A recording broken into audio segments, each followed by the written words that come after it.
Nous allons parler du Saint-Esprit parce que nous sommes à la veille de son jour anniversaire. Mais je pense qu'on va faire quelque chose pour lui, pour qu'il soit heureux d'habiter parmi nous ce matin. Amen. Si tu peux pousser des cris, pousse des cris, tu peux acclamer. Fais des cris pour le Seigneur.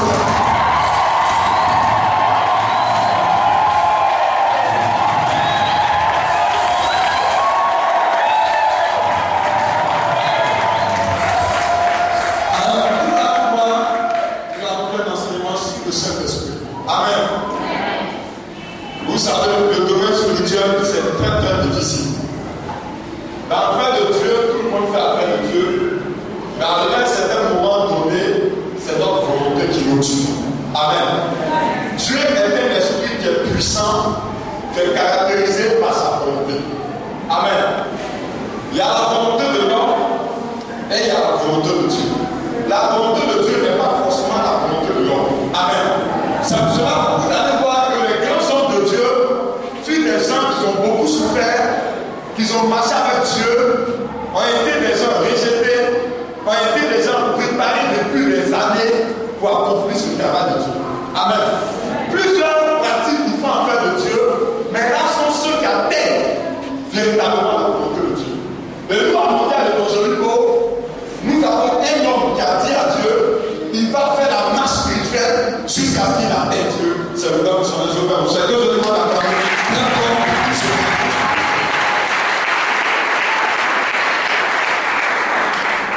Alors, l'église n'est pas un endroit où n'importe qui peut venir faire n'importe quoi. Amen. Dans certaines communautés, certaines personnes marchent par des dons spirituels. Le don spirituel ne fait pas de toi un serviteur de Dieu. Amen. On dit bien être don. C'est quelque chose qu'on peut te donner, tu ne mérites pas.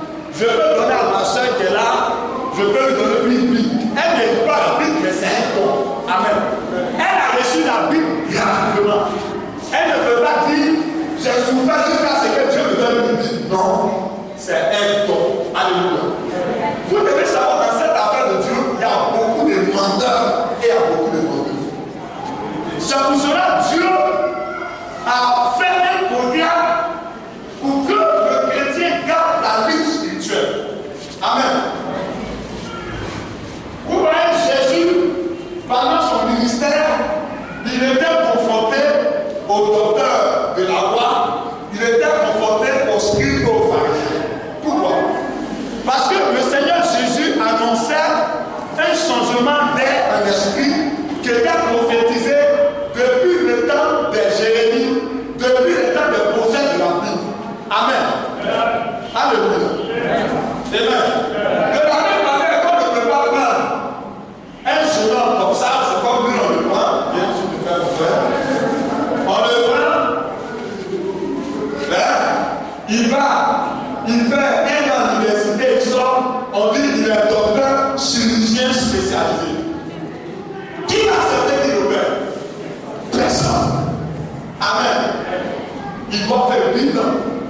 Il finit de 8 ans, il doit préparer une thèse. Amen. Sa thèse sera vérifiée par les professeurs agrégés, les doyens, des gens qui ont fait 16 ans, 17 ans, qui ont même peut-être 30 ans de service. C'est eux qui vont le certifier. C'est eux qui vont dire ce jour-là, il est prêt à voter. C'est la même manière pour Dieu. Amen. Nous rentrons dans la fin des temps. À partir de nous, c'est la dernière génération qui va accueillir le Seigneur Jésus. Est-ce qu'on parle de ça?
La bénédiction a un but spirituel.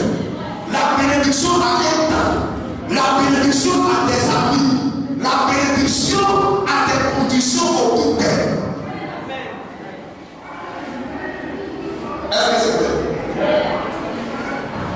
Jésus, notre Seigneur Jésus qui est mort et a dormi à la croix, qui est aujourd'hui en esprit et qui dans le spirituel travaille avec le Saint-Esprit, nous donne la voie à suivre. Amen.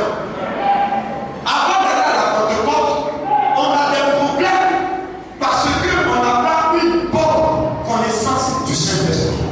Dis à mon voisin, on doit avoir une bonne compréhension du Saint-Esprit. Répète à 5 personnes, donne-moi de l'eau s'il vous plaît. Dépêche-toi, dis ça à 5 personnes, c'est pas bien. Il n'a pas de faire.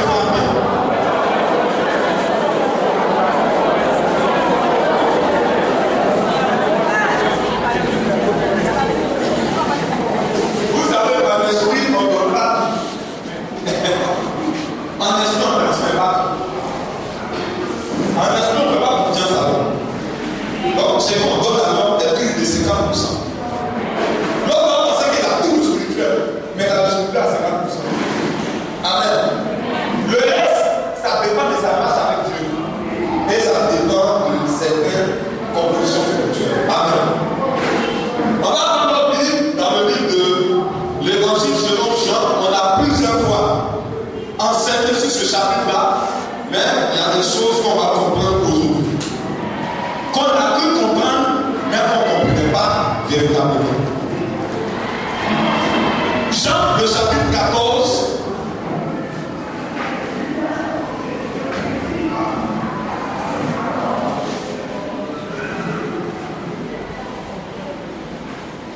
À partir du verset 10, Jean chapitre 14, verset 10, missionnaire, tu vas me faire la lettre. On suit avec nous. On va aller chapitre par chapitre. Amen. On a un travail très spirituel à faire ce matin. Est-ce que vous êtes prêts pour cela? Amen. J'ai entendu votre amen. Est-ce qu'on peut acclamer le Saint-Esprit qui dirige toutes choses? Vas-y, dis Jean chapitre 14, verset 10. Vas-y. Amen. Ne crois-tu pas que je suis dans le Père et que le Père est en moi? Vous voyez, c'est une parole que Jésus a dit. Amen. Vous demandez à certains pasteurs de ne pas vous expliquer ça. Jésus dit, c'est comme bien loin des hommes, bien loin. Je vous dis, je vous dis ce matin que mon ouest, je suis en Vincent et Vincent est en moi. Est-ce qu'on peut comprendre ça? Répondez-moi, est-ce qu'on peut comprendre? En esprit, ça se fait. Quand Jésus dit je suis dans le Père, ça veut dire que Jésus est une partie du Père qui a été détaché pour venir en contact avec les autres. Est-ce qu'on va parler de ça?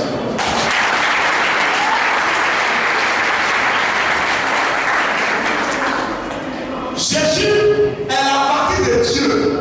Donnez-moi le marqueur de péché pour rapidement. Qui a le marqueur? Amen. Dieu est composé du Père, du Fils et du Saint-Esprit. Ça, c'est dans le ministère. Dans le ministère, Dieu est premier, le Fils est deuxième, le Saint-Esprit est troisième. Mais dans la classification au ciel, après le Père vient le Saint-Esprit et après le Saint-Esprit vient Jésus. Vous allez me demander pourquoi? Parce que dans le temps ancien, c'est le Père qui a travaillé le prophète.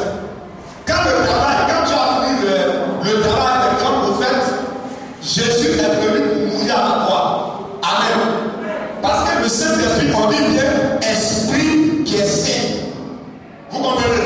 L'homme dans le jardin d'Éden, l'homme a péché. Donc l'homme n'a pas droit à un esprit saint parce qu'il a en lui un mauvais esprit qui l'a poussé à pécher. Donc l'homme est sous la loi de l'esprit mauvais. Amen. Donc pour que l'homme puisse avoir accès à l'esprit des saints, il faut que les sacrifices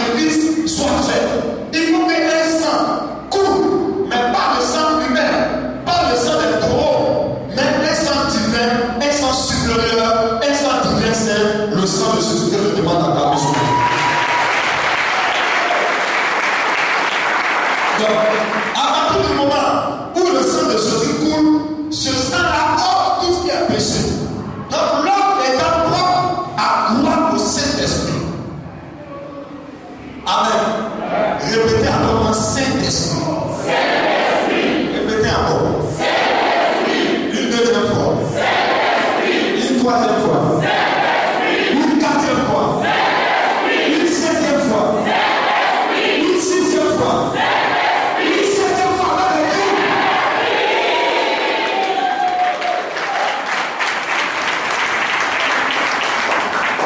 Est-ce que vous savez pas le répéter? On dit un esprit qui est comment? Hein? C'est un esprit qu'on ne peut pas blaguer. C'est un esprit qu'on ne peut pas mentir. C'est un esprit qu'on ne peut pas tromper. C'est un esprit qu'on ne peut pas tuer. Vous dites l'esprit de comment? N'oubliez jamais ça. Tu peux avoir un problème avec le missionnaire West. Pose la question au Saint-Esprit. Suis-je dans le rang ou bien c'est le missionnaire qui est dans le rang? Vous avez le Saint-Esprit pour vous orienter. Il ne faut pas arrêter la vie de place. Est-ce que c'est clair? Pourquoi quand vous êtes venu ici, on a prié que vous recevez le baptême du Saint-Esprit? Ça vous regarde que demain, moi le même missionnaire West, je vais te dire, non, est-ce que tu sais la sœur, j'ai dormi hier, on était venu sur une montagne,